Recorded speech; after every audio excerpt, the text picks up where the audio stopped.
കൈലാസാദീശകോണേ സുരവിടവിതടേ സ്പാടികേ മണ്ഡവേ സന്മാദങ്കാരാദിപീഡോ പരിവരിലസിതം സേവ്യമാനം സുരൂഗൈഃ ജാനസ്തം വാമവാഹം മൃഗമവിപരശം ജ്ഞാനമുദ്രാമഹം തം നാഗോദ്യദ്യോഗവേഷ്ടം ദതതമർഷിഗണൈഃ ജ്ഞാനമീശാനമീഡേ ശ്രീവൻദക്ഷിണാമൂർത്തേ നമഃ.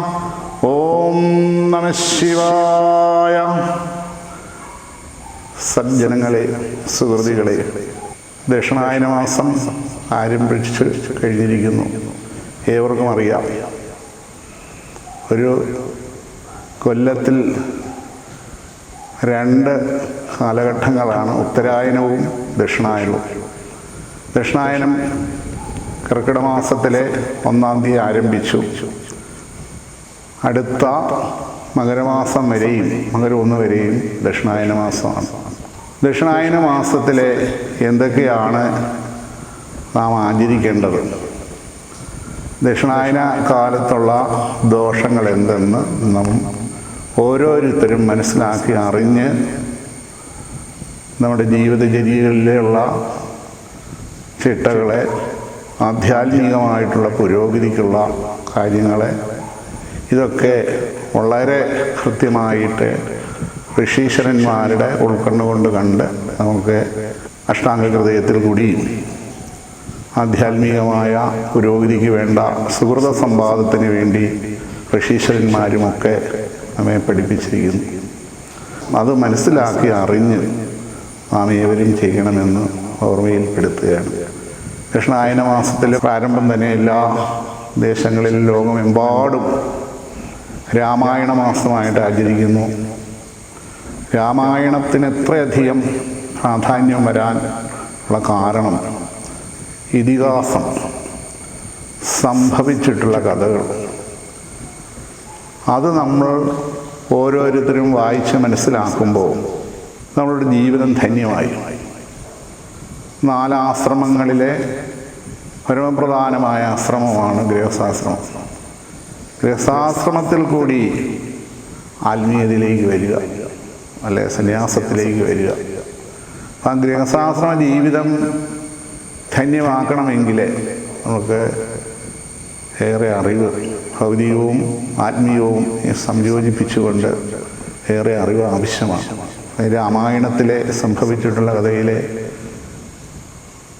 ആ പിതാവിനോടുള്ള ഭക്തി, മാതാപിതാ ഗുരു ദൈവം എന്ന് നമ്മൾ പറഞ്ഞില്ല, അച്ഛൻ്റെ വാക്കിനെ അനുസരിക്കുന്നതിന് വേണ്ടി ശ്രീരാമചന്ദ്രൻ സ്വാമി വനവാസത്തിലേക്കുള്ള യാത്ര ഒരുങ്ങുന്നു. അതിനോടൊപ്പം തൻ്റെ ധർമ്മഭക്തിയായ സീതാദേവിയും തയ്യാറാകുന്നു. അതിനോടൊപ്പം തന്നെ സഹോദരനായ ലക്ഷ്മണനും ഒപ്പം തയ്യാറാകുന്നു. ആ സാഹോദര്യ ബന്ധം, ആ ഭാര്യയുടെ ധർമ്മം, അതുപോലെ തന്നെ ഗുരുശിഷ്യ ബന്ധം, അതുപോലെ പൂജോപദേശങ്ങൾ എല്ലാം ഊട്ടിയുറപ്പിച്ച മഹത്തായ ഒരു ഇതിഹാസമാണ് രാമായണം. ഇത് നമ്മൾ വായിച്ച ആശയങ്ങൾ മനസ്സിലാക്കുമ്പോൾ നമ്മുടെ ഗൃഹസ്ഥ ജീവിത സാഹോദര്യ ബന്ധം, അച്ഛനോടും അമ്മയോടുമുള്ള ആദരവ്, സഹോദരങ്ങളോടുള്ള സ്നേഹം. പൂർവ്വര് നമ്മൾ പറയും, അച്ഛൻ കാലം കഴിഞ്ഞാൽ നമ്മുടെ ഏട്ടനാണ്, നമ്മുടെ അച്ഛൻ ഏട്ടത്തിയാണ് നമ്മുടെ അമ്മ എന്നുള്ള ആദരവ് നമുക്കുണ്ടാവുകയാണ്, ആ സഹോദര്യ സ്നേഹം. അങ്ങനെ ഓരോ വിഷയങ്ങളും പൂജോപദേശങ്ങളിലൊക്കെ നമ്മുടെ ജീവിതത്തിലെ ധാർമ്മികമായ മൂല്യങ്ങളിലേക്ക് കടക്കുന്നതിന് വേണ്ട എല്ലാ ഉപാധികളും രാമായണ ആശയം കൊണ്ട് നമുക്ക് മനസ്സിലാക്കാൻ സാധിക്കും. അതുകൊണ്ടാണ് രാമായണ മാസമായിട്ട് ആചരിക്കുന്നത്, അറിവിന് വേണ്ടി. അതിനോടൊപ്പം തന്നെ ഈ ദക്ഷിണായന കാലത്തിലെ സുഹൃത സമ്പാദത്തിന് വേണ്ടി മാറ്റിവെച്ചിരിക്കുന്നു. സുഹൃതം എന്ന് പറയുന്നത് നമ്മളെ ഓടിച്ചെന്ന് വില കൊടുത്ത് വാങ്ങുന്നതല്ല. ആരാധനയും അറിവും ആരാധനയും ആദരവും കൂടി നമ്മുടെ ജീവിതം നയിച്ച് ആ ജീവിതചര്യയിലെ നമുക്ക് ഉണ്ടാകുന്നതായ തേനീച്ച അനേക സസ്യലതകളിൽ നിന്ന് തേനൂറുന്നത് പോലെ സമ്പാദിക്കുന്നത് പോലെ തന്നെ ധാരാളം ധാർമ്മികമായ കാര്യങ്ങളിൽ കൂടി ആർജിക്കുന്ന ശക്തിയാണ് സുഹൃതം.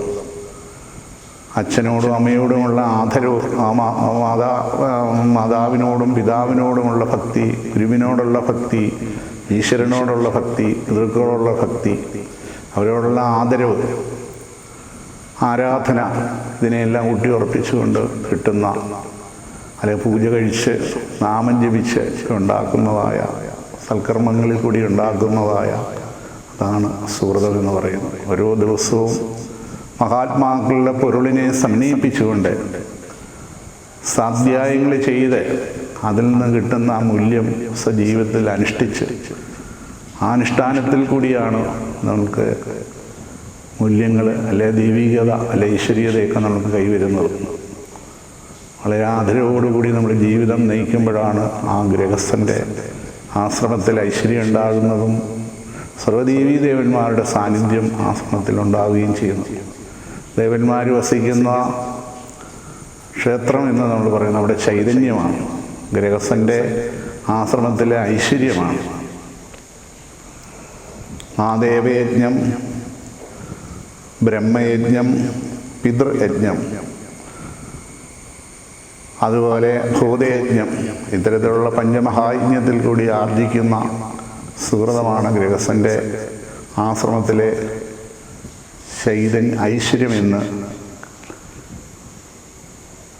ഐശ്വര്യമെന്ന് നാം കരുതേണ്ടത്.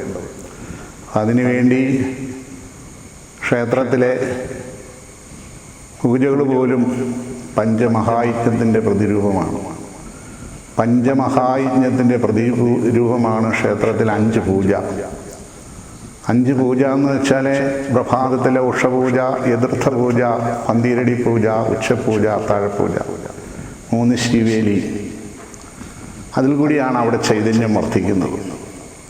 അതുപോലെ ഗൃഹസ്ഥ ധർമ്മങ്ങൾ പാലിച്ച് അവിടെ ഐശ്വര്യത്തെ വർദ്ധിപ്പിക്കുക. നമ്മളെ ഏവരും മഹാത്മാക്കൾ പറഞ്ഞ ശരീരമാദ്യകലും ശരീരത്തിനെ വളരെയേറെ സൂക്ഷിക്കണം. വളരെയേറെ സൂക്ഷിച്ചെങ്കിൽ മാത്രമേ മനസ്സിനെ ബലപ്പെടുത്തുവാനും ഇമ്മ്യൂണിറ്റി പവർ, പ്രതിരോധ ശക്തി ഉണ്ടാവൂ. ആ പ്രതിരോധ ശക്തി ഉണ്ടെങ്കിൽ മാത്രമേ മറ്റുള്ള രോഗങ്ങൾ നമ്മളിലേക്ക് പ്രവേശിക്കാതിരിക്കുകയുള്ളൂ. അതുപോലെ മനസ്സിൻ്റെ ബലം പൂർണ്ണമായെങ്കിൽ മാത്രമേ നമ്മുടെ മറ്റുള്ള ദോഷങ്ങൾ നമ്മളിലേക്ക് ഉണ്ടാകാതിരിക്കുകയുള്ളൂ. ഇപ്പോൾ ഒരു മനുഷ്യ ശരീരത്തിനെ ശുദ്ധീകരിക്കുക, ഒരു മനുഷ്യൻ്റെ ജീവിതചര്യയിൽ കൂടി ശാരീരികവും മാനസികവുമായിട്ട് ശുദ്ധി വരുത്തുക. അപ്പോൾ മനുഷ്യ ശരീരം ശുദ്ധിയാകണമെങ്കിലാണ് നമ്മുടെ മഹാത്മാക്കൾ പറഞ്ഞ പോലെ വിധിപ്രകാരമുള്ള ശൗചാദികളെ നാമോപാസനാദി വ്രതാദികൾ കൊണ്ടും ഔഷധ സേവ കൊണ്ടുമൊക്കെ ശരീരത്തിനെ പരിശുദ്ധമാക്കുക. ആ വ്യക്തി വളരുമ്പോഴാണ് സമൂഹത്തെ വളർത്തുവാൻ നമുക്ക് സാധിക്കുന്നത്. ആ വ്യക്തിയുടെ വളർച്ചയാണ് സമാജത്തിൻ്റെ വളർച്ച.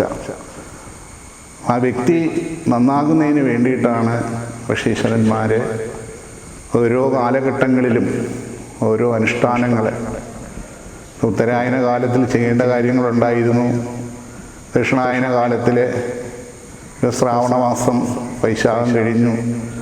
ഏറ്റവും കൂടുതൽ ഈശ്വരീയത ആർജിക്കുന്നതിന് വേണ്ടിയിട്ടുള്ള ഓരോ പക്കങ്ങളും അയനങ്ങളും വിധികളുമൊക്കെ പ്രത്യേകമായി ചിട്ടപ്പെടുത്തിയിട്ടുണ്ട്. ഈ ശ്രാവണ മാസത്തിലെ ദക്ഷിണായന മാസത്തിൽ പ്രാരംഭം തന്നെ ഇതിഹാസങ്ങൾ വായിക്കുക, രാമായണ മാസത്തിന് പ്രാധാന്യം കൽപ്പിച്ചുകൊണ്ടും സുഹൃത സമ്പാദത്തിന് വേണ്ടിയിട്ടുള്ള സുഹൃത ഹോമങ്ങളെ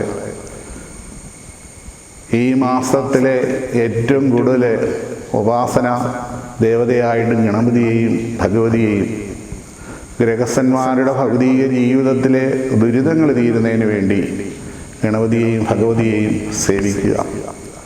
അപ്പോൾ ഗണപതി ഹോമം, ഭഗവതി സേവ, 12,000 അർച്ചന, ദുർഗയുടെ 12,000 ഒരു മന്ത്രം ജപിക്കുക, ദ്വാദശാക്ഷരി മന്ത്രം, വനദുർഗാ മന്ത്രം. ഇത് ഈ ദക്ഷിണായന കാലത്തിലെ ശ്രവണ മാസത്തിൽ അധികമായി ജപിക്കുക. എന്താ നമ്മളുടെ ദുരിതം എന്ന് പറഞ്ഞാൽ, ഓരോരുത്തർക്കും ഓരോ വിധത്തിലാണ് ദുരിതം. ചിലർക്ക് പുത്രന്മാരെ കൊണ്ടും, ചിലർക്ക് പുത്രന്മാരില്ലാതെയും, ചിലർക്ക് ധനമില്ലാഴികയും, ചിലർക്ക് ജീവിതാന്ത്യം വരെ രോഗങ്ങളായും, ചിലർക്ക് മാനസികമായിട്ടുള്ള അസ്വസ്ഥതകളും, പലതരത്തിലുള്ള മാനസിക ദുരിതങ്ങളാണ് ഓരോ വ്യക്തിക്കും ഉണ്ടാകുന്നത്. ജന്മാന്തരമായിട്ടുള്ള ദുരിതം, ജനിച്ച് ഭൂമിയിൽ ജനിച്ചതിന് ശേഷമുള്ള ദോഷങ്ങളെ, ദശാസന്ധിയുടെ ദോഷങ്ങളെ, പിതൃക്കളുടെ ദോഷങ്ങളെ, ശാപദോഷങ്ങളെ, ദശവിധഭാവങ്ങളെ, ചതുർവിധ ദുഷ്കൃതങ്ങളെ, ജന്മജന്മാന്തരങ്ങളായിട്ട് ദുർജലമായ മഹാദുരിതങ്ങൾ ഓരോരുത്തരും ഓരോ വിധത്തിൽ അനുഭവിക്കുന്നു. എന്ത് നമ്മൾക്കിവിടെ ഉണ്ടാവുമെന്ന് നമുക്ക് പറയാൻ ആർക്കും അസാധ്യമാണ്. ഇതിനെല്ലാം ഉപാധി ഋഷീശ്വരന്മാർ ഭൂമിയിൽ ജനിച്ചു കഴിഞ്ഞാൽ ഈശ്വരസേവ കൊണ്ട് മാത്രമേ നമുക്ക് മുക്തി ഉണ്ടാവുള്ളൂ, മോക്ഷം ലഭിക്കുള്ളൂ. അതിന് വേണ്ടിയിട്ടാണ് വ്രതോപാസനകളെ ഋഷീശ്വരന്മാർ ചിട്ടപ്പെടുത്തിയത്. ദക്ഷിണായന മാസത്തിലെ, ശ്രവണ മാസത്തിലെ ഗണപതി ഹോമം, ഭഗവത് സേവ, ദുർഗയ്ക്ക് മാത്രമേ നമ്മളുടെ ദോഷങ്ങളെയും ദുരിതങ്ങളെയും നീക്കാൻ സാധിക്കും. അതിനാണ് ഭഗവതി സേവ എന്ന് പറയുന്നത്. ദ്വാദശാക്ഷരി മന്ത്രജപം, ദുർഗാദേവി ശരണമഹം പ്രപദ്യേ എന്നുള്ള ദ്വാദശാക്ഷരി മന്ത്രം ജപിക്കുക, വനദുർഗാ മന്ത്രം, ഗണപതിയെ പ്രീതിപ്പെടുത്തുക, ഗണപതി ഹോമം. ഈ ബ്രഹ്മം മുഴുവനും നിറഞ്ഞു നിൽക്കുന്ന ബ്രഹ്മസ്വരൂപമാണ് മഹാഗണപതി.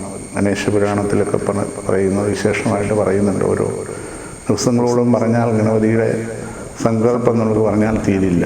കാരണം ദേവശരീരനായി മാനശിരസായി അവതരിച്ച സാക്ഷാൽ വിഷ്ണു തന്നെ അവതരിച്ചു എന്നാണ് സങ്കല്പം.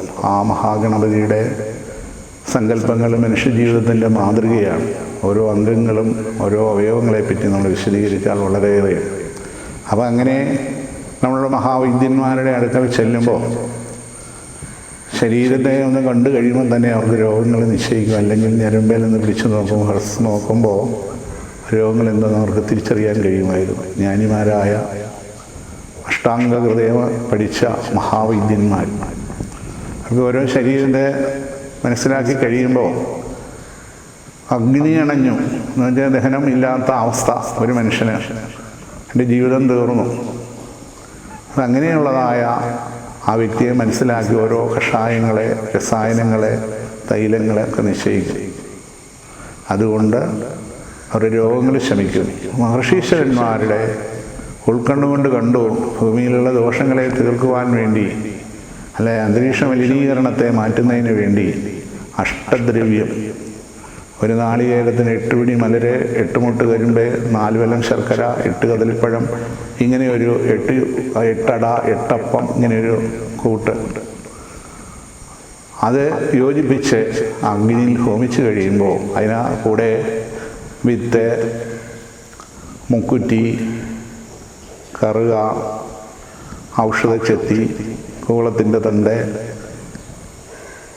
വിശേഷമായിട്ടുള്ള ഔഷധങ്ങളെ സംയോജിപ്പിച്ച് കഴിയുമ്പോൾ ചെമ്പ്, അജിസ്ഥാലിൽ നടക്കുന്ന നെയ്യ്, വേദമന്ത്രങ്ങളെ ഇതിനെ സംയോജിച്ച് കഴിയുമ്പോൾ ഒരു രാസക്രിയ അവിടെ നടക്കുക. അതിൽ നിന്ന് വരുന്ന ശിഷ്ടം നെയ്യ് സംവാദം. മനുഷ്യ ശരീരത്തിലെ മജ്ജയിലും മാംസത്തിലും മജ്ജേന്ദ്രിയങ്ങളിലും സപ്തധാതുക്കളിലും സ്പർശിച്ചിരിക്കുന്ന ദോഷങ്ങളെ നിർവീര്യമാക്കാനുള്ള കഴിവ് ഗണപതി ഹോമം ഉണ്ടെന്ന് ആധുനിക സയൻസ് പോലും നിരീക്ഷിച്ചു കഴിഞ്ഞു. കാരണം മലിനമായ വസ്തുക്കൾ കത്തിയിട്ട് അതിൽ നിന്നൊരു ഗ്ലാസ് പുകയും അഷ്ടദ്രവ്യ ഹോമത്തിൽ നിന്നെടുക്കുന്നൊരു പുകയും തമ്മിൽ പരിശോധിച്ച് കഴിഞ്ഞപ്പോൾ റിസർച്ച് ചെയ്തപ്പോൾ ഈ അന്തരീക്ഷ മലിനീകരണത്തെ ശുദ്ധീകരിച്ച് നല്ല പ്രാണനെ ശ്വസിക്കുന്നതിന് വേണ്ടി നല്ല അന്തരീക്ഷ ശുദ്ധി വരുത്തുവാൻ ഈ ഹോമധൂപം കൊണ്ട് സാധിക്കുമെന്ന് പാശ്ചാത്യ രാജ്യങ്ങളിൽ പോലും കണ്ടുപിടിച്ചിരിക്കുന്നു. അത്ര വിശേഷമാണ് ഗണപതി ഹോമത്തിന്. ഗൃഹസ്ഥൻ്റെ ആ ഭൗതിക ദുരിതങ്ങളിൽ ഭാഗ്യസൂക്തം, ഐകമത്യ സൂക്തം, 14 ഭാഗ്യസൂക്തത്തോടുകൂടിയുള്ള ഗണപതി ഹോമം, വെളുപ്പിനെ പ്രഭാതത്തിലെ 14 ഭാഗ്യസൂക്തത്തോടുകൂടി ഗണപതി ഹോമത്തിന് അതിവിശേഷമാണ്. ആദ്യത്തെ 600 പ്രാണൻ ഗണപതിയുടെ എന്നാണ് ശാസ്ത്രം പറയുന്നത്.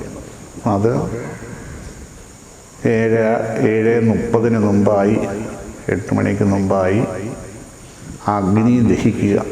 അതുവരെ വേദസൂക്തങ്ങൾ ജപിക്കുക. അത് വളരെ വിശേഷമാണ്. എല്ലാ ക്ഷേത്രങ്ങളിലും പ്രഭാതത്തിലെ ഗണപതി ഹോമമുണ്ട്. ഗൃഹസ്ഥൻ്റെ ആശ്രമങ്ങളിലെ ഒരു പ്രാവശ്യമെങ്കിലും രാത്രി ദക്ഷിണായനകാലം മെയ്ഡ് സ്ഥാപിച്ച മുഹൂർത്തം, ഗൃഹപ്രവേശനം, വിദ്യാരംഭം, വിവാഹം മുതലായ ശുഭമായ കാര്യങ്ങൾക്കൊക്കെ വേണ്ടി ഗണപതി ഹോമം നടത്താറുണ്ട്. വളരെ വിശേഷമാണ്. ഇപ്പോൾ കേരളത്തിലെ നാനാഭാഗങ്ങളിലും ഇന്ത്യ മൊത്തം ആചരിക്കുന്നൊരു മഹത്തായ ചടങ്ങാണ് ദക്ഷിണായന മാസത്തിലെ ഗണപതി ഹോമം, ഭഗവത് സേവ. ദേശീയമായിട്ടുള്ള ആൾക്കാരൊക്കെ കൂടി ചേർന്ന് ഐകമത്യത്തിനും ഐശ്വര്യത്തിനും അന്തരീക്ഷ ശുദ്ധിക്കും മനുഷ്യൻ്റെ ജീവിതത്തിലെ എല്ലാ പുരോഗതികൾക്കും കാരണമായി ഭഗവതിയെയും ഗണപതിയെയും ദേശീയമായിട്ട് ആരാധിക്കുന്ന സമ്പ്രദായം ലോകമെമ്പാടും നടന്നുകൊണ്ടിരിക്കുന്നു. ഈ ഒരു അവസരങ്ങളിലെ ഔഷധ സേവ, പഞ്ചകർമ്മ ചികിത്സ മുതലായ കാര്യങ്ങൾക്കും വളരെയേറെ പ്രാധാന്യമാണ്. സുഹൃത ഹോമം, സുഹൃത സമ്പാദം എന്നാണ് പറയുക. കർക്കിടക മാസത്തിലെ ദോഷങ്ങൾ തീരാൻ വേണ്ടി നമ്മൾ മാധ്യമങ്ങളിൽ കൂടിയൊക്കെ അറിയാറുണ്ട്. പല ക്ഷേത്രങ്ങളിൽ നിറപുത്തരി നേദ്യവും കതിർ നിറ കതിർ സമർപ്പിക്കുക.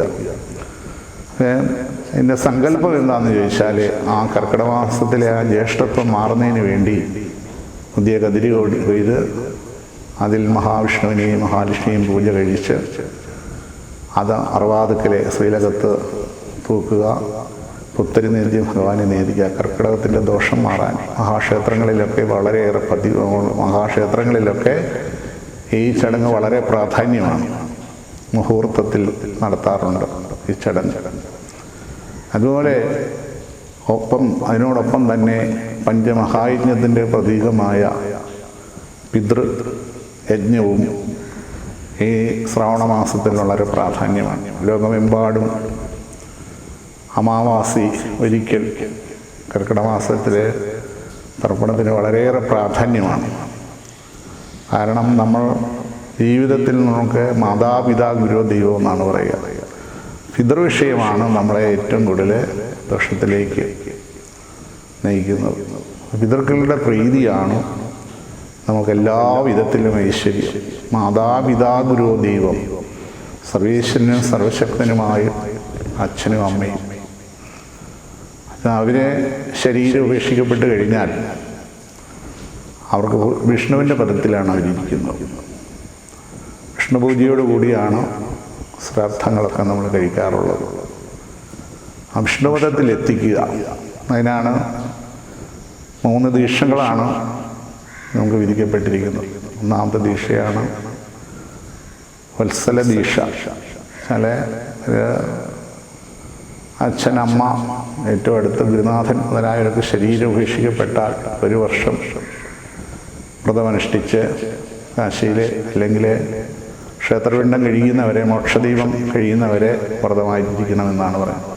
അതുപോലെ ഗർഭശിശു കുട്ടി ജന്മം കൊടുത്താൽ ആ കുട്ടി ആയുസ്സും ആരോഗ്യത്തോടും കൂടി നല്ല പക്വത്തിലെ എല്ലാ ഗ്രഹങ്ങളും ഉച്ചസ്ഥനായിരിക്കുന്ന സമയത്ത് കുട്ടി പൂജാതനാകുന്നതിന് ദീക്ഷ സ്വീകരിക്കുന്നതാണ് ഗർഭദീക്ഷ എന്ന് പറയുന്നത്. മണ്ഡലദീക്ഷ 1 കൊല്ലത്തിലെ ബ്രാഹ്മ മുഹൂർത്തമാണ് 40 ദിവസം. ഈ അവസരങ്ങളിൽ നമ്മളെ ദീക്ഷയനുഷ്ഠിച്ച് തീർത്ഥാടനങ്ങൾ, ശബരിമല മുതലായ പുണ്യസ്ഥലങ്ങളിൽ ദർശനം ചെയ്യും. കാശി, പളനി, ശബരിമല മുതലായ സ്ഥലങ്ങളിൽ സുഹൃത സമ്പാദത്തിൽ. ഈ കർക്കിടക മാസത്തിലെ ബലിക്ക് വളരെയേറെ, ബലി എന്ന് പറഞ്ഞ വാക്കിൻ്റെ അർത്ഥം തർപ്പണം, സന്തോഷിപ്പിക്കുക. ആരെയാണ് നമ്മൾ സന്തോഷിപ്പിക്കുന്നത്?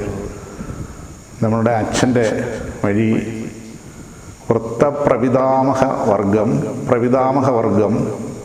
പിതാമഹൻ, പിതാമഹി, പിതൃ സഹോദരങ്ങൾ, അച്ഛനമ്മ. ഇത് നമ്മുടെ തറവാടുമായിട്ട് ബന്ധപ്പെട്ടിട്ടുള്ള നമ്മുടെ മഹാഗുരു പ്രാർത്ഥനയിൽ എഴുതിയിരിക്കുന്നു. സ്ഥൂലം, സൂക്ഷ്മം, കാരണം എന്നീ 3 രൂപ. സൂക്ഷ്മമായ ആ സ്ഥൂലമായ ശരീരമാണ് നമ്മൾ ദഹിപ്പിക്കുന്നത്. സൂക്ഷ്മമായും കാരണമായും പ്രപഞ്ചത്തിൽ നിൽക്കുകയാണ്. അപ്പം അവർക്ക് സന്തോഷകരമായി അമാവാസി ദിവസമാണ് അവരുടെ ഭക്ഷണം. എന്താ അവരുടെ ഭക്ഷണം? തിലവും തണ്ടുലം പിന്നെ ഗുളവും പഴവും തഥാ കൃതവും കൂട്ടി മർത്തിച്ചാൽ ബലിവിണ്ണമിതി സ്മൃതം. അവർക്ക് സന്തോഷമായിട്ടുള്ള പച്ചരി, നെല്ല് കുത്തിയ പച്ചരി പൂജയ്ക്കൊക്കെ എടുക്കുന്ന അതാണ്. ആ പച്ചരി കഴുകി വെടിപ്പാക്കി അതിനകത്ത് പഴം, അതിനകത്ത് എള്ള, തണ്ടുലം എന്ന് പറയുന്ന പച്ചരിയാണ്, ഹൃദം എന്ന് പറയുന്ന നെയ്യാണ്. ഇത്രയും വസ്തുക്കളെ സംയോജിക്കുമ്പോൾ പഞ്ചഭൂത നിർമ്മിതമായ ശരീരത്തിൻ്റെ പ്രതിരൂപങ്ങളായ തിലവും തണ്ടുലം പിന്നെ ഗുളവും പഴവും ഹൃദവും കൂട്ടി മർത്തിച്ച ബലിപിണ്ട ഇത് സ്മൃതം. ഇന്ന് നമ്മൾ തർപ്പണം ചെയ്യുമ്പോൾ നമ്മുടെ പിതൃപരമ്പര സന്തോഷിക്കും, അവരെ സ്മരിക്കുക. അല്ലാതെ തന്നെ പിതൃക്കളെ ഉദ്ദേശിച്ച് ദാനം ചെയ്യുക, കാലുകഴിച്ചുവിട്ട് മുതലായ ആചാര്യന്മാർക്ക് മുതലായ ചടങ്ങുകൾ, അന്നദാനം, അവരെ ഉദ്ദേശിച്ചുകൊണ്ട് ചെയ്യപ്പെടുന്ന ദാനങ്ങൾ, പിന്നെ ജലം കൊണ്ടുള്ള തർപ്പണം. ആചാര്യന്മാരൊക്കെ 3 സന്ധ്യകളിലും പിതൃതർപ്പണം ചെയ്യാറുണ്ട്. ദേവൻ ഋഷി പിതൃക്കളെ പ്രീതിപ്പെടുത്തണം. അതിനുവേണ്ടി സന്ധ്യാവന്ദനത്തിനു കൂടെ ഉൾപ്പെടുത്തുന്ന പിതൃതർപ്പണം. അമാവാസി എന്നാണ് പിണ്ടം ചെയ്യുന്നത്. പഞ്ചഭൂത നിർമ്മിതമായിട്ടുള്ള പ്രതിരൂപങ്ങളായിട്ടുള്ള 5 ദ്രവ്യങ്ങൾ കൊണ്ട് എള്ള, പച്ചരി, ശർക്കര, പഴം, ഹൃദം ഇതും കൂടി യോജിക്കുമ്പോഴാണ് വർദ്ധിച്ചു കഴിയുമ്പോൾ ഇതി സ്മൃതം, ഇതിനപ്പുറത്തൊന്നില്ല. അത് അമാവാസി ഒരിക്കലും മുട്ടിക്കാൻ പാടില്ല. ഇത് നമ്മുടെ ജീവിതത്തിലെ ഏറ്റവും പ്രധാനമാണ്. ശ്രാദ്ധം എന്ന ആ പദത്തിൻ്റെ അർത്ഥം തന്നെ ശ്രദ്ധ. ആ നമ്മളിൽ നിന്നും, തറവാട് കുടുംബത്തിൽ നിന്നും, ആ മരിച്ചുപോയ ഗൃഹസ്ഥന്മാരുടെ ഓരോ കുടുംബങ്ങളിൽ നിന്നും ഓരോരുത്തരും ശരീരം ഉപേക്ഷിക്കപ്പെട്ട ആ ഡേറ്റ് കൃത്യമായി ഓർത്തിരിക്കണം. തലേദിവസം അതിനായൊരു ജാഗ്രത പാലിക്കണം. ഒരിക്കൽ എന്ന് പറയും, കുളിച്ച് ശുദ്ധമായി അതിനു മുമ്പായിട്ട് സങ്കേതമൊക്കെ പരിശുദ്ധമാക്കി പുണ്യാഹം ചെയ്ത് ആ ഒരിക്കൽ ഊണ് വളരെ ശ്രദ്ധയോടുകൂടി മനസ്സിലെ ഉറപ്പിക്കുന്ന ഒരു പുണ്യദിനമാണ്. അതുകൊണ്ടാണ് പിറ്റേന്ന് കാലത്തെ പിണ്ടം ചെയ്യുന്നത്. അത് നമ്മളുടെ ജീവിതത്തിലെ സൽസന്താനങ്ങളും സമ്പത്തും. ചില ദോഷങ്ങളൊക്കെ നേരിടുമ്പോൾ സന്താന ദുരിതങ്ങളൊക്കെ ഉണ്ടാവും. പിതൃക്കളെ ഗതികാംക്ഷികളാണ് ജ്യോതിഷ ഗോചരത്തിൽ കൂടി പറയുന്നത്. കാരണം ജീവിതത്തിൽ നമ്മൾക്കുണ്ടാവുന്ന അമംഗളങ്ങൾ വരുമ്പോഴാണ്, നമ്മുടെ ശരീരത്തിന് എന്തെങ്കിലുമൊക്കെ അസുഖങ്ങൾ ഉണ്ടാകുമ്പോൾ നമ്മളെന്താ ചെയ്യുക? ആദ്യം ഡോക്ടറെ അടുത്ത് നിന്ന് നോക്കി കഴിയുമ്പോൾ അദ്ദേഹം ആ ചിന്തനങ്ങളിൽ കൂടി കാണുന്ന അതിനൊക്കെ വേണ്ടതായ ഔഷധങ്ങളൊക്കെ തന്നും മാറിയില്ലെങ്കിൽ അദ്ദേഹം എന്ന് പറയും ബ്ലഡ് ഒന്ന് നോക്കണം, സ്കാൻ ചെയ്യണം.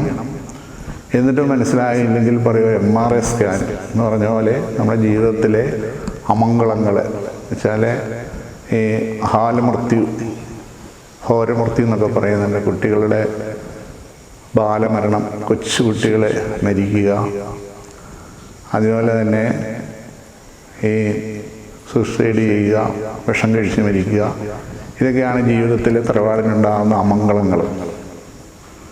പലതരത്തിലുള്ള അപകടങ്ങൾ ഉണ്ടാകുക. ഒക്കെ കഴിയുമ്പോൾ നമ്മൾ ആശ്രയിക്കുമ്പോൾ നിങ്ങളുടെ പൂർവീയ പിതൃക്കന്മാർ ഗതികാംക്ഷികളല്ല.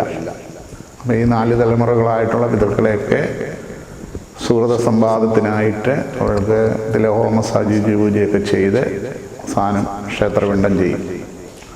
ഈ പിതൃവിഷയങ്ങളെ, പിതൃക്കളെ നമ്മൾ ആവാഹിച്ച് അവരിലുള്ള ബാധകളെ വേർപെടുത്തുക, ശൈവശാക്തേയമായിട്ടുള്ള ബാധകളെ, ദുരിതങ്ങളൊക്കെ വേർപെടുത്തി കാലുകഴിച്ചുവിട്ടൊക്കെ നടത്തി സാളഗ്രാമിലേക്കാണ് ലയിപ്പിക്കുന്നത്. വിഷ്ണുവിൻ്റെ സാന്നിധ്യം ഏറ്റവും കൂടുതലുള്ള ജീവനെ സാളഗ്രാമിൽ ലയിപ്പിച്ച് ആ ശേഷിക്കുന്ന ആ പ്രതിമയാണ് അവസാനമായി പുണ്യക്ഷേത്രത്തിലെ പിതൃക്കൾക്ക് നിത്യം തിലഹോമമുള്ള സ്ഥലത്ത് ക്ഷേത്രപിണ്ടം ചെയ്യുന്നത്, നിമഞ്ജനം ചെയ്യുക പ്രതിമ. അത് കാശി, അയോധ്യ, കാഞ്ചി, മധുര, അവന്തികാപുരി മുതലായ പുണ്യസ്ഥലങ്ങളിലൊക്കെയാണ് ശ്രാദ്ധത്തിന് ഏറ്റവും വിശേഷപ്പെടുന്നത്.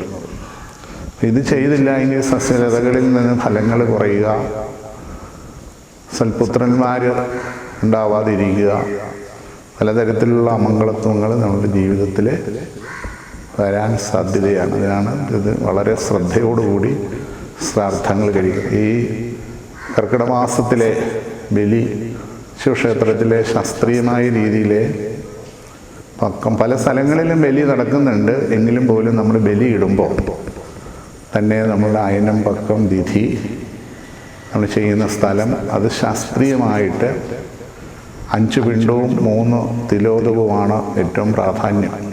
അത് വളരെ ശ്രദ്ധയായിട്ട് ചെയ്യുന്നിടത്ത് ചെയ്യുന്നത് നമുക്ക് ഏറ്റവും കൂടുതൽ പ്രാധാന്യമാണ്. ശിവക്ഷേത്രത്തിലെ, വിഷ്ണു ക്ഷേത്രത്തിലൊക്കെയാണ് സാധാരണ ബലി നടക്കുന്നത്.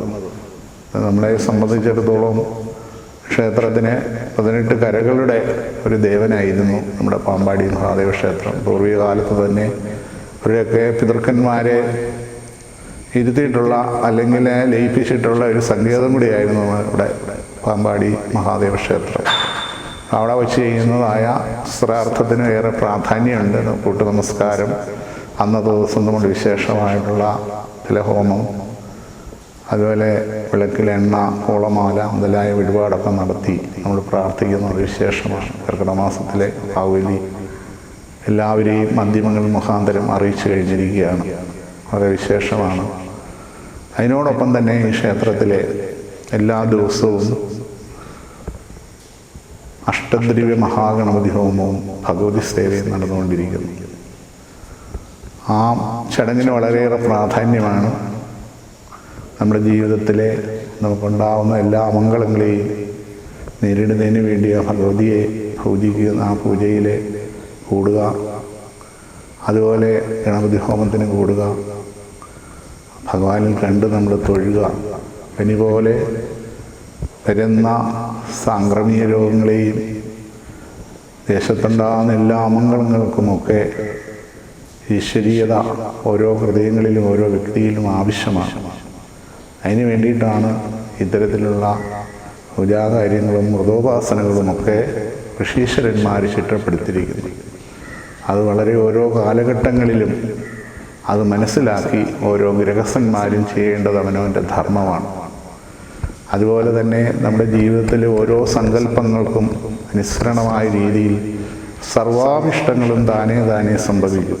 നമ്മുടെ ജീവിതത്തിൽ പല പല ആവശ്യങ്ങൾ ഓരോ വ്യക്തികളെ സംബന്ധിച്ചിടത്തോളം, ചിലർക്ക് കുട്ടികളുടെ വിദ്യാഭ്യാസം, ചിലർക്ക് ഗൃഹനിർമ്മാണം, ചിലർക്ക് സമ്പത്ത്, ആരോഗ്യപരമായ രീതിയിൽ ജീവിതം മുന്നോട്ട് പോകുന്ന രോഗമുക്തി, ഭൗതികമായ ആവശ്യങ്ങളേറെയാണ്.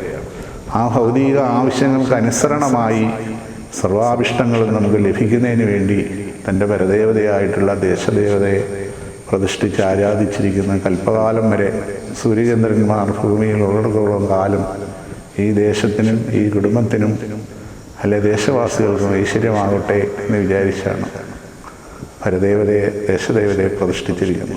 ആ ദേവതയുടെ അടുക്കൽ നിന്ന് നമ്മുടെ ഭൗതികമായ ആവശ്യങ്ങൾ, കുട്ടികൾ ഓരോ നിമിഷങ്ങളും വളർന്നുകൊണ്ടിരിക്കുമ്പോൾ അവരുടെ സ്വഭാവങ്ങൾ ആത്മീയവും ഭൗതികവും ആയിട്ടുള്ള സ്വഭാവത്തിലുള്ള പുരോഗതി, വിദ്യാഭ്യാസത്തിനുള്ള പുരോഗതി, ആരോഗ്യപരമായിട്ടുള്ള പുരോഗതി, ഇതൊക്കെ ഏറെയാണ്. നമ്മുടെ ക്ഷേത്രത്തിലെ ഭാഗ്യസൂക്തം, ഐകമത്യസൂക്തം എന്ന് പറയുന്നത് തന്നെ നമ്മുടെ അച്ഛനും അമ്മയും കുട്ടികളും ഒക്കെ തമ്മിലുള്ള ആ വാക്കുകൾ തമ്മിലുള്ള ഐക്യത ഉണ്ടാകുക, അല്ലെ ഭാര്യാഭർത്താക്കന്മാർ തമ്മിലുള്ള ഐക്യത ഉണ്ടാകുക, അതിനൊക്കെയാണ് ഐകമത്യസൂക്തം. അതുപോലെ വിദ്യാരാജഗോപാല മന്ത്രം, അതുപോലെ സന്താനഗോപാല മന്ത്രം, മൃത്യുഞ്ജയ മന്ത്രം. മൃത്യുഞ്ജയ മന്ത്രത്തിൻ്റെ സാരാംശം തന്നെ വളരെ ശ്രേഷ്ഠമാണ്.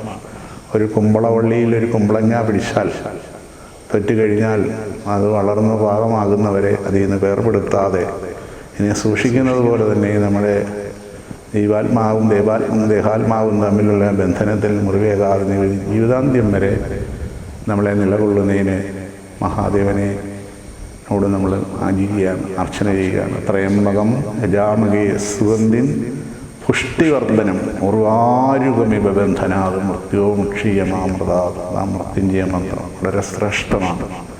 ഈ മന്ത്രം ശിവക്ഷേത്രത്തിൽ വളരെയേറെ പ്രാധാന്യമാണ്. ഈ മന്ത്രം നമ്മൾ ജപിച്ച് പുഷ്പാഞ്ജലി ജപിക്കുകയും ഈ മന്ത്രങ്ങളൊക്കെ ജപിക്കുന്നത് ദിശയോടുകൂടിയും അത് ഏത് സമയത്ത് എങ്ങനെയൊക്കെ ജപിക്കണം എന്നൊക്കെ ഗുരുമുഖേനെ മനസ്സിലാക്കി നമ്മൾ ജപിച്ചാൽ വളരെ അനുഭവമാണ്. മൃത്യുഞ്ജയ മന്ത്രം ത്രയംബകം ഭക്ഷണത്തിന് മുമ്പാണ്, ഗവൺമെൻറ്റിലാണ്, ഭക്ഷണം കഴിക്കുന്നതിന് മുമ്പാണ്. നിത്യേന നമ്മൾ സാന്ധ്യായം ജപിച്ചാൽ നമ്മളിലുള്ളതായ ദോഷങ്ങൾ, നമുക്ക് ആപത്തുകളിൽ വരാതെ നമ്മളെ സംരക്ഷിക്കുകയും ചെയ്യുന്ന ഒരു കവചമന്ത്രമാണ് മൃത്യുഞ്ജയ മന്ത്രം. അതേപോലെ തന്നെ ഭാഗ്യസൂക്തം, ഐകമത്യ സൂക്തം, ആയുസ് സൂക്തം, ഇതൊക്കെ വളരെയേറെ പ്രാധാന്യമാണ്. ഇതൊക്കെ ശ്രദ്ധയോടുകൂടി തെറ്റുകൂടാതെ ആലപിക്കുകയും നല്ല രീതിയിൽ പൂജ കഴിക്കുന്ന ക്ഷേത്രത്തിലാണ് നമുക്ക് ഏറ്റവും കൂടുതൽ വഴിപാട് നടത്തിയാൽ ഫലപ്രാപ്തി, സ്ഥലശുദ്ധി, പാത്രശുദ്ധി, ദ്രവ്യശുദ്ധി, മന്ത്രശുദ്ധി, ഈ 4 ശുദ്ധികളും വളരെയേറെ പ്രാധാന്യമാണ്. നമ്മൾ ശ്രദ്ധയോടുകൂടി ചെയ്യുമ്പോൾ അതിൻ്റെ ഫലം നമുക്കേറെയാണ്. ജീവിതത്തിൽ നാം ചെയ്യുന്ന ഓരോ കർമ്മങ്ങളുടെയും സുഹൃതം നമ്മുടെ തലമുറകൾക്കും കാത്തു സൂക്ഷിക്കേണ്ടതാണ്. ഗൃഹസ്ഥനാകുമ്പോൾ നിങ്ങൾക്ക് കന്യാദാനം ചെയ്യുന്ന സമയത്ത് 21 കുലങ്ങളെ ഉദ്ധരിക്കുവാൻ വേണ്ടിയാണ് ഗൃഹസ്ഥനാകുന്നത്. നമ്മളുടെ ഓരോരുത്തരുടെയും കാലം ശരീരം വിവേഷിക്കപ്പെടുമ്പോൾ നല്ലൊരു വംശവും നല്ലൊരു തറവാടിത്വവും നിലകൊള്ളണമെങ്കിൽ നാം ആത്മീയമായ പുരോഗതി നമ്മുടെ തറവാടിനുണ്ടാവണം. യാതൊരു അമംഗളവും വരാതെ ഐശ്വര്യസമ്പൂർണമായ ജീവിതം നമുക്ക് നയിക്കണമെങ്കിൽ ഗുരുവിൻ്റെ പാതയിൽ കൂടി നമ്മൾ സഞ്ചരിക്കണം. ശ്രീനാരായണ പരമഗുരുദേവൻ ഭൂമിയിൽ അവതരിച്ച് ഓരോ ഗൃഹസ്ഥ കുടുംബവും വളരെ ധാർമ്മികമായ മൂല്യത്തോടുകൂടി വളരുന്നതിന് വേണ്ടി 64 കൃതികളെ നമുക്ക് സമ്പാദിച്ചിരിക്കുന്നു. 64 കൃതിയിൽ ഏറ്റവും പ്രധാനപ്പെട്ട ജീവകാരുണ്യ പഞ്ചകം, ശ്രീനാരായണ ധർമ്മം, ദർശനമാല, ആത്മോപദേശതകം, അനുകമ്പാദശകം, 5 പുസ്തകം ഓരോ ദിവസവും സ്വാധ്യായം ചെയ്ത് അതിൽ നിന്നുള്ള പൊരുളിനെ നമ്മുടെ ജീവിതത്തിൽ അനുഷ്ഠിക്കണം. ആ അനുഷ്ഠാനങ്ങളിൽ നാം ഒന്ന് മനസ്സിലാക്കണം ഗുരു ആരായിരുന്നു. കാരണം ഒരു കടൽക്ഷോഭമുണ്ടായപ്പോൾ തിരയെ പോലും നിയന്ത്രിക്കാൻ തന്നെ ശിഷ്യനെ പറഞ്ഞയച്ച് കടൽ തീരത്ത് കിടന്ന ചരിത്രം നമുക്ക് ഏവർക്കും അറിയാവുന്നതാണ്. ഈ പ്രപഞ്ചത്തിനുണ്ടാകുന്ന എല്ലാ അമംഗളങ്ങളെയും നിയന്ത്രിക്കുവാനായി ഗുരുവിന് സാധിക്കും. ഗുരുവിൻ്റെ ആശയങ്ങൾ നാം ഓരോരുത്തരും അനുഷ്ഠിക്കുവാൻ തയ്യാറാകുമ്പോൾ ഗുരുവിൻ്റെ ദിവ്യമായ മന്ത്രം, ഗുരുവിൻ്റെ ദിവ്യമായ ദൈവദശകം നിത്യേനെ പല ആവർത്തി നാം ലഭിക്കുമ്പോൾ നമ്മുടെ ജീവിതത്തിലെ ഭൗതികമായിട്ടുള്ള പുരോഗതി, നമുക്ക് നേടേണ്ടതായ എല്ലാ സൗഭാഗ്യങ്ങളും ഒക്കെ ലഭിക്കുമെന്നുള്ള കാര്യത്തിൽ യാതൊരു സംശയവുമില്ല. ഓരോ ഭക്ത ഹൃദയവും ഓരോ ഗൃഹസ്ഥൻ്റെ ഭവനങ്ങളിലും ഗുരുവിൻ്റെ കാരുണ്യം നിറയണം. ഗുരുവിൻ്റെ ചൈതന്യത്താലും ഗുരുവിൻ്റെ ഓരോ ഉപദേശങ്ങളും നമ്മെ ഉപദേശത്തിന് ഓരോ വാക്യങ്ങളും നാം അനുഷ്ഠിക്കുവാൻ തയ്യാറാകുമ്പോൾ ഭഗവാന്റെ ഒരു ദിവ്യമായ പ്രകാശം നമ്മുടെ ഭവനത്തിലുണ്ടാവും. കുട്ടികളുടെ വിദ്യാഭ്യാസം, അതിനോടൊപ്പം തന്നെ ആയുസ്സും ആരോഗ്യവും അവരുടെ വിവാഹം, നല്ല സൽസന്താനങ്ങളെ, സമ്പത്തെ, ഭൗതികമാവുന്ന എല്ലാ ഗുണങ്ങളും എല്ലാ കുടുംബത്തിനും ലഭിക്കുമെന്നുള്ള കാര്യത്തിൽ യാതൊരു സംശയവുമില്ല. ഓരോ ക്ഷേത്രങ്ങളിലും ഓരോ ദേശത്ത് സ്ഥാപിച്ചിരിക്കുന്നത് ഗുരുവിൻ്റെ പ്രതിഷ്ഠയും ഗുരുവിൻ്റെ നിർദ്ദേശത്തോടു കൂടി പ്രതിഷ്ഠിച്ചിരിക്കുന്ന ഓരോ കുടുംബത്തിനും ഐശ്വര്യവും അഭിവൃദ്ധിയും സൽസന്താനവും ലഭിക്കുന്നതിന് വേണ്ടിയിട്ടാണ് ഗുരു നിശ്ചയിച്ചിരിക്കുന്നത്.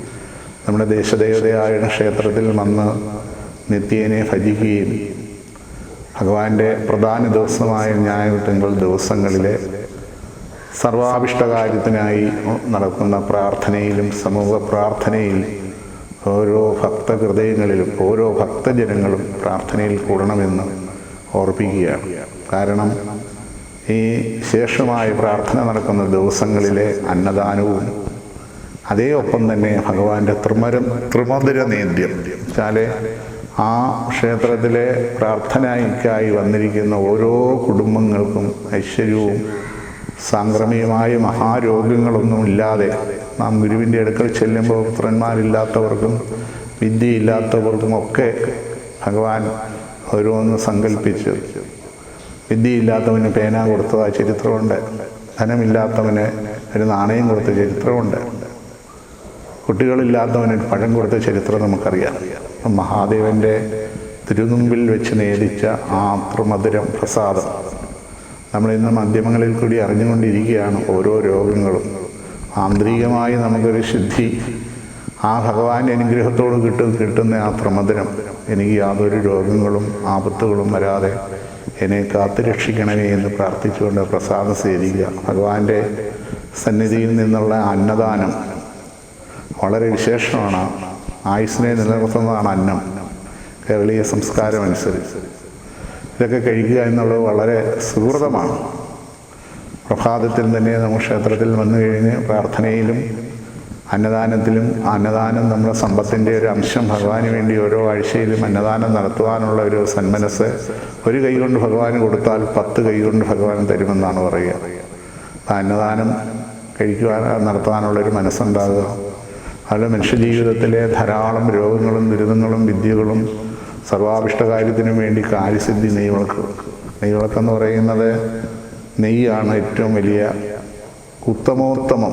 നെയ്യ് കൊണ്ട് ദീപം പ്രകാശം. ആ ഉത്തമോത്തമമായ ദീപം മഹാദേവൻ്റെ മുമ്പിൽ നമ്മൾ നേരിട്ട് തന്നെ ഒരു മന്ത്രം ജപിച്ച് തന്ത്രിയുടെ നിർദ്ദേശപ്രകാരം ചെയ്തൊരു വഴിപാടാണ് നെയ്വിളക്കെന്ന്. കാര്യസിദ്ധി നെയ്വിളക്ക് ക്ഷേത്ര സങ്കേതത്തിലെ ഋഷാചന്മാരുടെ നിർദ്ദേശാനുസരണം അതിച്ചു വഴിപാട്.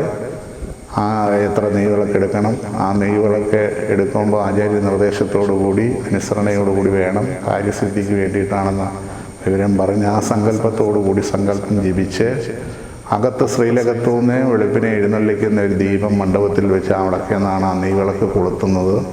നെയ്വിളക്ക് കൊളുത്തി നമുക്ക് വേണ്ട മന്ത്രങ്ങൾ പറഞ്ഞു തന്ന് നമുക്ക് വേണ്ടുന്നതായ ഭൗതികമായ സങ്കല്പങ്ങൾ ഭഗവാന്റെ മുമ്പിൽ സങ്കല്പിച്ച് നമ്മൾ തന്നെ ഓരോരുത്തരും പ്രദക്ഷിണത്തോടുകൂടി മുമ്പിൽ സമർപ്പിക്കുക. ഓരോ ഭക്തജനങ്ങളോടും നിങ്ങൾ എന്ത് കാര്യത്തിന് വേണ്ടിയിട്ടാണ് ഇത് ചെയ്യുന്നത്, എന്താണ്, എത്ര ആയി എന്ന് ചോദിക്കുമ്പോൾ 5 പ്രാവശ്യം എടുത്തിട്ട് എൻ്റെ കാര്യം സാധിച്ചു, ഇനി ഞങ്ങൾ തുടരുന്നു, വീണ്ടും ഞങ്ങൾ തുടരുന്നു. ഈ ഭക്തജനങ്ങളുടെ സർവാഭിഷ്ട കാര്യത്തിന് 21 ദിവസം നെയ്വിളക്ക് കത്തിച്ച് ശേഷിക്കുന്ന വീണ്ടും അവരെടുക്കുന്നവരുണ്ട്. അത് കഴിഞ്ഞ് അവരൊരു നെയ്വിളക്ക് ഭഗവാന്റെ മുമ്പിൽ സമർപ്പിക്കുന്നു.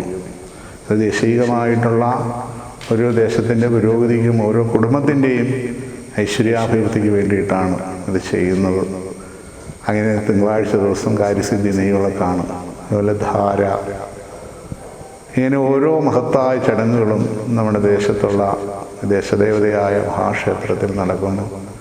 ആ ഭഗവത് സാന്നിധ്യം കൊണ്ട് ഓരോരുത്തരുടെയും ദുഃഖങ്ങളും ദുരിതങ്ങൾക്കും സമാധാനം ഉണ്ടാകുന്നുണ്ട്.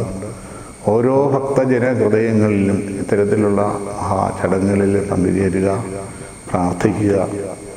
അതിൽ കൂടി അവർക്ക് എല്ലാവിധ ധന്യതയും നാം അനുഷ്ഠിക്കുന്ന സുഹൃതം നമ്മുടെ കുഞ്ഞുമക്കൾക്കും പരമ്പരയ്ക്കും ഉണ്ടാകുന്നതിന് വേണ്ടി യാതൊരു അമംഗളവുമില്ലാതെ നമ്മുടെ ജീവിതം ധന്യമാക്കുന്നതിന് വേണ്ടിയിട്ടാണ് ഇത്തരത്തിലുള്ള ചടങ്ങുകൾ ആചാര്യ നിർദ്ദേശമനുസരിച്ച് നമ്മൾ ചെയ്യുന്നത്. അതുപോലെ എല്ലാ ഭക്തജനങ്ങളും ഈ അമാവാസിക്ക് ശ്രാദ്ധം, എല്ലാവർക്കും ഒരു ധാരണയുണ്ട്, അച്ഛനും അമ്മയും ജീവിച്ചിരിക്കുമ്പോൾ ബലി ചെയ്യേണ്ട ആവശ്യമില്ല, അല്ലെങ്കിൽ എൻ്റെ അച്ഛനും അമ്മയും ജീവിച്ചിരിപ്പുണ്ട്. സംശയങ്ങൾ ധാരയാണ്. നമ്മുടെ പിതൃക്കന്മാർക്ക് വേണ്ടിയിട്ടാണ്. പിതൃക്കളുടെ പ്രീതി, ദേവനെ നമ്മൾ പൂജിക്കുന്നു, ഋഷികളെ പൂജിക്കുന്നു. ഋഷികളെ രാമായണം, ഭഗവത്ഗീത, നാരായണിയൊക്കെ സ്വാധ്യായം ചെയ്യുന്നത് ഋഷികളെ പൂജിക്കുന്നതിനാണ്. പിതൃക്കളെന്ന് പറയുന്നത് എൻ്റെ അച്ഛൻ്റെ പരമ്പരയായിട്ടുള്ള വൃത്തപ്രപിതാമഹനും പ്രപിതാമഹവർഗത്തിനും പിതാമഹന്മാർക്കും വേണ്ടിയിട്ടാണ് നമ്മൾ ശ്രാദ്ധം ചെയ്യുന്നത്. അത് ഏവർക്കും ചെയ്യാം, മരുമക്കൾക്ക് ചെയ്യാം, കൊച്ചുമക്കൾക്ക് ചെയ്യാം, എല്ലാവർക്കും ആ തർപ്പണം ചെയ്ത പിതൃക്കളുടെ പ്രീതി നമ്മുടെ കുട്ടികളുടെ വിദ്യാഭ്യാസം, ധനം, ഐശ്വര്യം, അവരുടെ ജീവിതത്തിലേക്കുള്ള വളർച്ചയ്ക്കെല്ലാം ഉത്തമോത്തമമാണ് പിതൃതർപ്പണം. അത് ഈ അമാവാസി ദിവസങ്ങളിൽ വളരെയേറെ പ്രാധാന്യമാണ്. 12 മാസവും ശ്രാദ്ധം ചെയ്യണമെന്നാണ് പറയുക. അമാവാസി എന്ന് പറയുന്നത് ഏറ്റവും പ്രധാനമാണ്. അത് ചെയ്യാൻ പറ്റാത്തവരാണ് തുലാമാസം, കുംഭമാസം, കർക്കിടമാസം 3 വാവ് ആചരിക്കുന്നത്. ഞങ്ങളൊക്കെ എല്ലാവരും അമാവാസിൻ്റെ അന്ന് ശ്രാദ്ധം ചെയ്യുന്നവരാണ്. അപ്പോൾ അത് പ്രത്യേകിച്ച് ആണ്ടുശ്രാദ്ധം അവർക്ക് ആചരിക്കേണ്ട ആവശ്യമില്ല. അപ്പോൾ ഈ വാവ് അതുപോലെ തന്നെ നമ്മളൊരു കുട്ടിയുടെ പ്രനയനം, അതുപോലെ തന്നെ കുട്ടികൾക്ക് മന്ത്രോപദേശം, അതുപോലെ അവരുടെ ഓരോ ഷോഡശ സംസ്കാരങ്ങൾ ചെയ്യുമ്പോഴും ആദ്യം ചെയ്യുന്നത് നാന്ദിമുഖം. ഒരു ക്ഷേത്രത്തിൽ കൊടിയേറ്റണമെങ്കിൽ കൊടിയേറ്റുന്നതിന് മുമ്പ് ആദ്യം ചെയ്യുന്നത് നാന്ദിമുഖം പുണ്യാഹം. നാന്ദിമുഖം എന്ന് പറയുന്ന പിതൃക്കളെ ഉദ്ദേശിച്ച് ദാനം ചെയ്യുക. ആ ചടങ്ങിൽ യാതൊരു ദുരിതങ്ങളും ഉണ്ടാകാതെ ആ പിതൃക്കന്മാരുടെ ഒരു പ്രീതി വരുന്നതിന് വേണ്ടിയിട്ടാണ് അവരെ ഉദ്ദേശിച്ച് 4 പേർക്ക് ഗായത്രി ജപിക്കുന്നത്, ദാനം ചെയ്യും. അതുപോലെ നമ്മളുടെ എല്ലാ ശുഭകാര്യങ്ങൾക്കും നമുക്ക് അനുഗ്രഹമായി നിൽക്കുന്നൊരു ചടങ്ങാണ് പിതൃക്കളുടെ പ്രീതി. നമ്മൾ ഗുരുവിനെ എല്ലാവരും വളരെയേറെ ആദരവും ഭക്തിയും കൂടി പൂജിക്കുന്നു, അല്ലെ അനുസരിക്കുന്നു. അതേപോലെ തന്നെ നമ്മുടെ പിതൃപരമ്പരയുടെ ആദ്യമായിട്ട് പറയുന്നത് മാതാപിതാ ഗുരു ദൈവം എന്നാണ്. ഈശ്വരന് പോലും 4ാമതാണ് സ്ഥാനം. അതുകൊണ്ട് അമാവാസിയുടെ ശ്രാദ്ധത്തിന് എല്ലാവർക്കും കുടുംബസമേതെ വന്ന് ശ്രാദ്ധത്തിൽ പങ്കുചേരാം. തുടർന്നുള്ള ഗണപതി ഹോമ സേവയിൽ അതുപോലെ കാര്യസിദ്ധി നെയ്വിളക്ക്, അതുപോലെ ക്ഷേത്രത്തിൽ നടക്കുന്ന പ്രാർത്ഥനയിൽ സമൂഹ പ്രാർത്ഥന. ഇന്ന് ധാരാളം വഴിതെറ്റിയ സാഹചര്യങ്ങളും മദ്യവും ലഹരിയൊക്കെ ആയിട്ട് ജീവിതം, കുട്ടികളുടെ ജീവിതം അമംഗളത്വമാകുന്നത് നമുക്ക് മാധ്യമങ്ങളിലൂടെ ധാരാളം അറിഞ്ഞുകൊണ്ടിരിക്കുകയാണ്. നമുക്കെല്ലാവർക്കും ഒരു ഭയാനകമാണ് നമ്മുടെ മക്കളെ പുറത്തേക്ക് സഞ്ചരിക്കുമ്പോഴും സുഹൃത്തുക്കളുമായിട്ടുള്ള ജീവിതങ്ങളുമൊക്കെ നയിക്കുമ്പോൾ കുട്ടികളുടെ ആത്മീയമായ അല്ലെ അവരുടേതായ ഒരു ജീവിത ശരിക്കൊരു മുറിവുണ്ടാവുമോ എന്നൊരു ഭയം നമുക്കുണ്ട് വിദ്യാഭ്യാസം ചെയ്യുന്ന കാലം തൊട്ട് തന്നെ. പക്ഷേ ശരിയായിട്ടും നമ്മുടെ ക്ഷേത്രത്തിലെ നമ്മുടെ ഗുരുവിൻ്റെ തൃപ്പാദങ്ങളുടെ അനുഗ്രഹമേറിയ ഈ പുണ്യഭൂമിയിൽ നമ്മൾ ആഴ്ച കുട്ടികളെ ഒന്നുകൊണ്ട് തൊഴിയിക്കുക. ആ ദക്ഷിണാമൂർത്തിയായിരിക്കുന്ന ഭാവത്തിൽ ഭഗവാനെ ഒന്ന് തൊഴിയിക്കുക. അവരുടെ ജീവിത വളർച്ചയിൽ നല്ല ഉയർന്നൊരു വിദ്യാഭ്യാസവും നല്ലൊരു വിവാഹവും അവരുടെ നല്ല രീതിയിൽ അവർക്ക് സമ്പത്തും ഒക്കെ ഉണ്ടാവാൻ അടിസ്ഥാനമായിട്ട് ബാല്യത്തിൽ തന്നെ അവർ ക്ഷേത്രത്തിൽ പോരണം. വളരെ കർശനമായിട്ട് തൊഴുന്ന ഓരോ കുട്ടികളുടെയും എനിക്കെടുത്ത് പറയേണ്ടതായിട്ടുണ്ട്. അവരുടെ വിവാഹവും അവരുടെ സമ്പത്തും അവരുടെ ജീവിതചര്യവും വളരെയേറെ പാമ്പാടിയെ സംബന്ധിച്ചിടത്തോളം വളരെയേറെയാണ്. ഇവിടെ വന്ന് ഭജിക്കുന്നവർക്കുള്ള ഗുണങ്ങൾ ഓരോരുത്തർക്കും മനസ്സിലാകുന്ന കാര്യമാണ്. ഞായറാഴ്ച ദിവസമൊക്കെ വരുമ്പോൾ ഭഗവാനെ വന്ന് അവർ ഭജിച്ചാൽ അവരുടെ ജീവിതം ധന്യമാണ്. ഓരോ ഗൃഹസ്ഥന്മാരും അതോർത്ത് വേണ്ടവണ്ണം ആചരിച്ച് ദേവചൈതന്യം വർദ്ധിച്ച് ഓരോ വ്യക്തികൾക്കും ഓരോ കുടുംബത്തിനും നന്മയുണ്ടാകട്ടെ എന്ന് പ്രാർത്ഥിച്ചുകൊണ്ട് ദക്ഷിണായന മാസ ആചരണത്തെപ്പറ്റി പറഞ്ഞ കാര്യങ്ങൾ എല്ലാവരും ശ്രദ്ധയോടെ ആചരിക്കണമെന്ന് അപേക്ഷിച്ചുകൊണ്ട് നിർത്തുന്നു. നമസ്കാരം.